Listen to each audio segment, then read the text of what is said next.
Hi guys, আজ মা বাবার অ্যানিভার্সারি, তাই আমরা একটু বেরিয়ে পড়লাম। তো চলো ঘুরতে যাওয়া যাক। তো আমাদের প্রথম ডেস্টিনেশন মানি স্কোয়ার। বাইপাসে গাড়ি চালিয়ে কিন্তু মজা আছে। আজকের প্ল্যানটা কিন্তু পুরোপুরি বাবাই করেছে, এমনিও বাবাই করে। যাই হোক, দেখতে দেখতে আমরা পৌঁছেও গেলাম। আসলে কিন্তু আমিও জানি না বাবা কি প্ল্যান করেছে। প্রথমেই সাফার স্টপ দেখে একটু ঘুরে এলাম। বার্গার মানে ম্যাকডি ছাড়া আমরা কিছু ভাবতেই পারি না, তাই চলে এলাম ম্যাকডিতে। খাবার চলে এলে আমরা সময় নষ্ট করি না।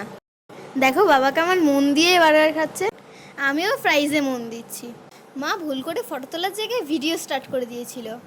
মানি স্কোয়ারে আমার কিছু পছন্দই হলো না, তাই আমরা চলে এলাম সবার ফেভারিট জুডিওতে। জুডিওর এই আউটলেটটা যশোর রোডে। ভেতরে ঢুকে মা সে কি খুশি। শপিংয়ের শেষে মিরর সেলফি তো বানতাই, কি বলো? এবার বাড়ি যাওয়ার পালা, সঙ্গে কিছু স্পেশাল ক্লিকস।